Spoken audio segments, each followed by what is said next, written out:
안녕하세요. 리더십 창가방패 장세희 코치입니다. 여러분, 오늘 리더십 창가방패 두 번째 시간인데요. 굉장히 흥미로운 얘기를 여러분들께 가져왔습니다. 그렇죠? 네, 맞습니다. 네네.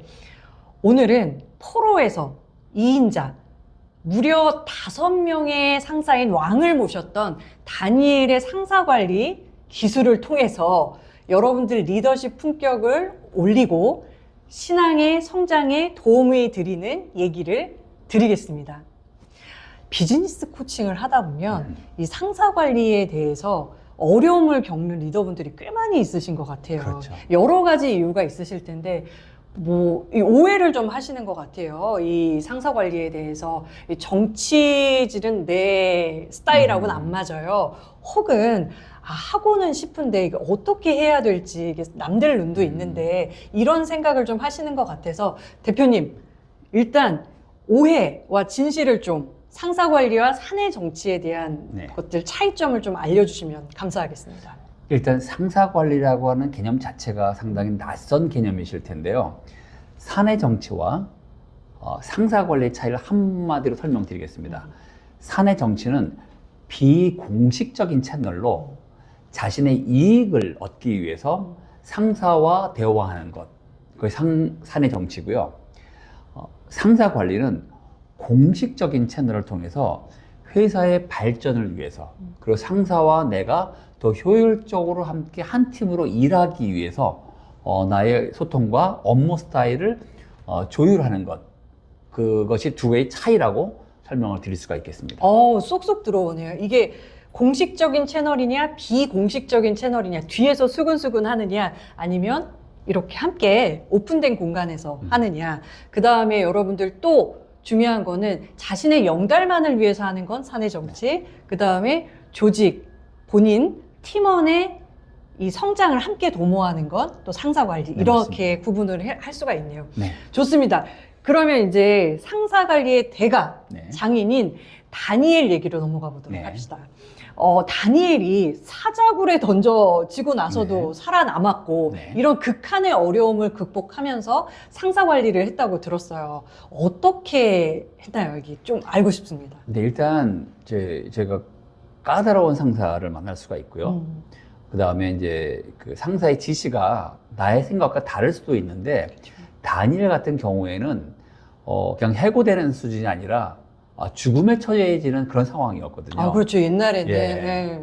그래서 일단 그 느부갓네살 왕이 처음 이 젊은 다니엘을 포로로 잡아와서 맨 처음 했던 게 뭐냐면 그 사람들의 그 엘리트 교육을 시키기 위해서 왕궁의 음식을 먹이게 합니다. 근데 이슈는 뭐냐면 율법상 우상에게 그 바쳐졌던 음식을 이스라엘 사람들은 먹을 수가 없어요. 그래서 거절을 해야 되는 상황인데, 자, 여기서 보면 우리는 일반적으로 생각할 때 우리는 절대로 그걸 먹을 수 없다라고 감정적으로 나올 수가 있었겠지만, 다니엘이 한 3가지를 우리는 주목해 볼 수 있습니다. 첫 번째는 일단 관리의 입장에서, 왕의 명령을 따라야 되는 관리의 입장에서 그 사람을 이해했다고 하는 거예요. 그래서 이렇게 얘기합니다. 당신의 목적과 우리의 목적이 똑같다.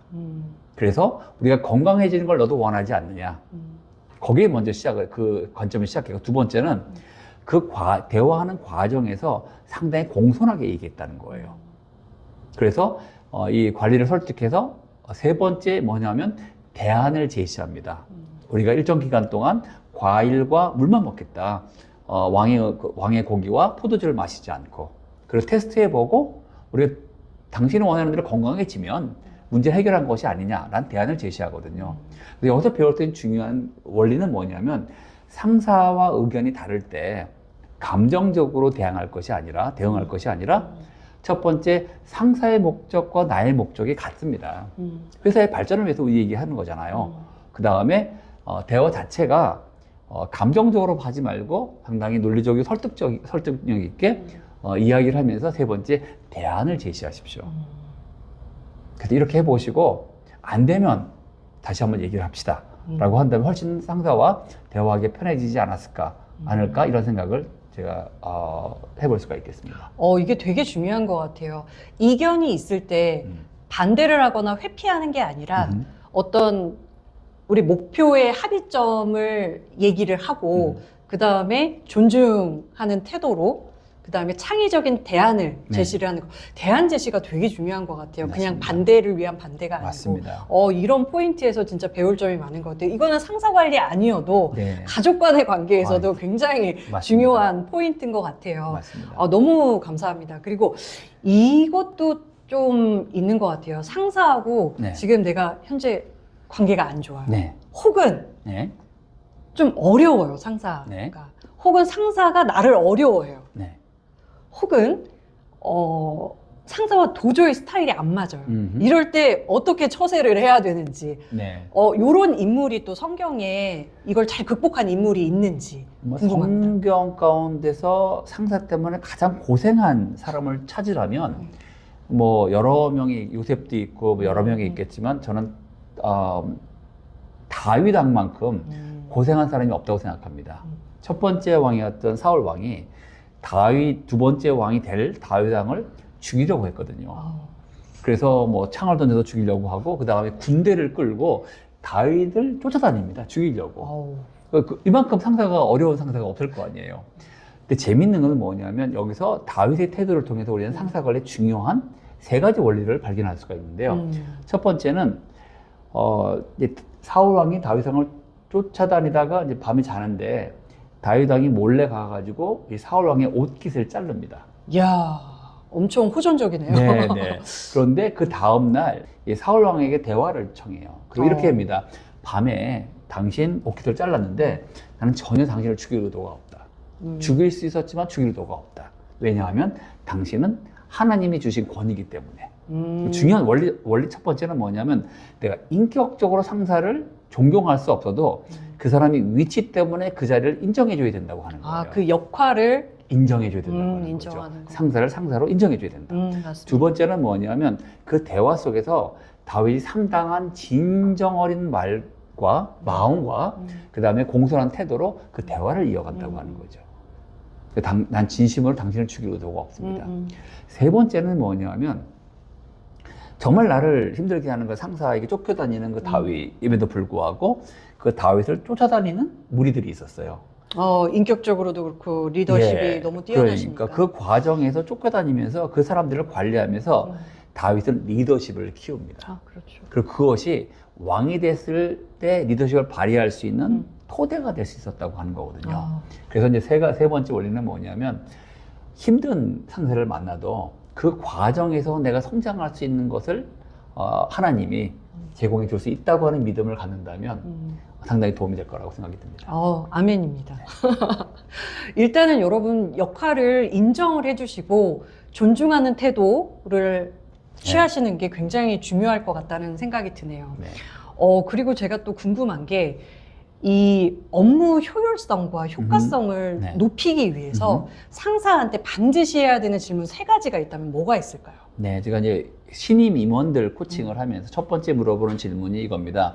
상사가 당신에게 기대하는 게 뭐라고 생각합니까? 상사가 원하는 걸 내가 알아야지 그거 맞춰서 일을 할 거 아니에요. 그렇죠. 성경에도 보면 그 마태복음 그 18장에 보면 제자들이 이런 질문을 던집니다. 네. 천국에는 누가 제일 큽니까? 무슨 질문이냐면 성공의 평가 기준이 무엇인지를 물어보는 질문이었어요. 기대치에 대해서. 맞습니다. 그래서 제자들도 알고 싶었던 거거든요. 예수님의 평가 기준이 뭔지. 네네. 그래서 마찬가지로 상사에게 내가 알아야 될 건 뭐냐면 상사가 나한테 뭘 기대하는지, 어떤 역할을 하기 원하는지, 어떤 걸 하기를 원하는지 그걸 먼저 물어보는 게 상당히 중요한 부분이고요. 두 번째는 어떤 그 식으로 소통하고 네. 어떤 식으로 업무를 조율해야 되는지를 아는 게 중요합니다. 그렇죠. 그러니까 쉽게 말하면 상사는 상당히 디테일한 걸 원하는 사람이에요. 저는 항상 그냥 상사 방문 열고 팀장님 아니면 대표님 큰일 났습니다 라고 얘기를 하는 사람이에요. 상사가 얼마나 불편하겠어요. 반대로 상사는 상당히 디테일한 내용을 원하지 않고 빠른 결정을 하기를 원하는 사람인데 네네. 맨날 저는 앉아서 석장짜리 이메일을 쓰고 있어요. 상대가 얼마나 답답하겠습니까? 네. 그래서 이 소통하는 것과 일하는 방식을 조율하는 게 상당히 중요한 부분이고요. 누가복음 11장에 보면 제자들이 예수님에게 물어봐요. 저희들에게 기도를 가르쳐 주십시오. 그때 예수님이 그 유명한 주 기도문을 제자들에게 가르쳐 주거든요. 하나님과 어떻게 소통해야 되는지를. 그래서 이런 부분 대화를 하시고요. 세 번째는 뭐냐면 상사가 나에 대해서 어떻게 평가하고 있는지, 내가 어떤 부분을 보완해야 되는지에 대해서 명확하게 알고 계셔야 되는 거죠. 그래서 성장할 수 있는 부분이고요. 네. 그래서 마태복음 17장에 보면은 귀신 들린 사람들을 그 제자들에게 데려왔는데 제자들이 네. 귀신을 못 쫓아냈어요. 예수님이 쫓아내셨습니다. 네. 그때 제자들이 이런 질문을 던지거든요. 주님, 우리가 왜 능히 그 귀신을 쫓아내지 못했습니까?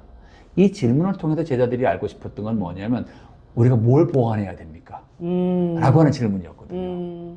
그래서 정말 이 상사와의 관계 속에서 내가 보완해야 될 점이 뭔지를 이해하는 건 정말 중요한 부분입니다. 그래서 첫 번째, 상사의 기대치를 이해하라. 두 번째, 상사와 어떻게 소통하고 일하는지 온라인을 하시고, 네. 세 번째는 상사가 나에 대한 평가, 강점과 보완점을 어떻게 이해하고 있는지를 명확하게 이해하는 세 가지가 가장 중요하다 말씀드릴 수가 있겠습니다. 저도 되게 깊이 동의를 하는 바인데, 이게 MBTI로 막 얘기도 많이 하잖아요. 네네.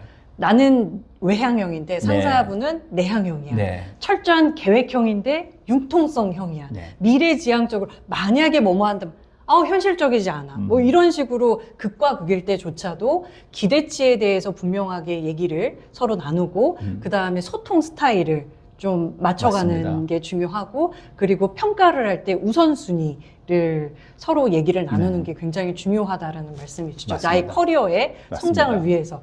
이게 회사 생활을 또 편하게 하는 길이기도 하잖아요. 맞습니다. 아유, 좋습니다. 그래서 저희가 또 네. 마지막으로 또 네. 질문을 하나 더 드리고 싶은 건, 상사 관리를 하면서 제가 신앙의 네. 성장을 이루고 싶을 때 꿀팁 하나를 주신다면? 제가 드리고 싶은 성경 구절이 하나 있습니다. 로마서 8장 28절에 보면 우리가 알거니와 하나님을 사랑하는 자, 그 뜻대로 부르심을 입은 자들에게는 모든 것이 협력하여 선을 이룬다고 말씀하셨거든요. 어떻게 보면 이것이 이제 사도 바울의 세계관이에요. 그래서 세상이 어떻게 돌아가고 있는지를 이제 믿은 건데, 모든 것이 하나님 뜻 안에서 협력해서 선으로 간다라고 하는 걸 믿었던 거거든요. 상사 관리도 마찬가지라고 생각합니다. 이 과정을 통해서 나에게 가르쳐주는 무언가가 있다고 생각이 들거든요. 쉽게 말하면 착한 상사를, 정말 훌륭한 상사를 만났으면 그 상사를 바라보면서 저희는 다음 단계의 리더십을 준비할 수가 있고요.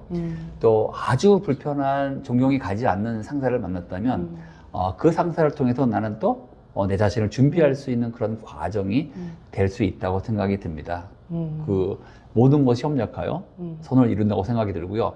다니엘을 섬겼던 5 왕은 쉬운 사람들은 아니었거든요. 그럼요. 네. 그럼요. 사자굴에 던져졌는데요. 네. 그럼에도 불구하고 바벨론 왕국에서 페르시아 왕국으로 변하는 그런 과정에서도 그 재상 자리를 유지할 수 있었던 것은 그 나름대로 가지고 있었던 원칙들, 그리고 이제 그 안에서 하나님께서 나와 함께 하신다고 하는 그 믿음, 그런 것들로 버텼다고 생각이 들거든요. 그래서 여러분이 지금 처해 있는 상황에서 그 수평적인 상황만 보지 마시고요. 그걸 개입하시고 계신 하나님 수직적인 그 뜻을 이해하신다면 내가 왜 이 자리에 있는지, 왜 이 자리에 두셨는지, 그리고 다니엘의 이야기를 통해서 저희가 배웠던 중요한 레슨은 뭐냐면, 하나님은 다니엘을 위기에서 구하지 않으셨어요.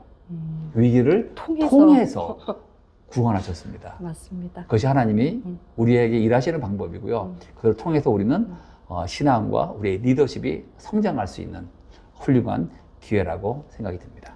깊이 동의합니다. 여러분, 다 개체, 독특한 개성을 지닌 우리 사람들이지만 협력을 통해서 선을 이룬다는 거 여러분 꼭 기억해 주셨으면 좋겠고요. 오늘 저희가 상사관리, 다니엘을 통한 상사관리를 여러분들하고 얘기를 나눴는데 어떻게 도움이 되셨나요? 도움이 되셨다면 여러분들 좋아요, 구독을 통해서 마음을 표현해 주시면 감사하겠습니다. 오늘 영상에서 궁금한 점이나 신앙과 리더십에 대해서 함께 나누고 싶은 얘기가 있으시면 언제든 댓글로 남겨주십시오. 그러면 저희가 세심하게 검토하고 참고해서 영상 만들도록 하겠습니다. 마음의 힘, 지혜의 힘 기르시는 리더십 창가 방패 이걸 통해서 다시 한번 더 알찬 내용으로 찾아뵙도록 하겠습니다. 감사합니다. 감사합니다.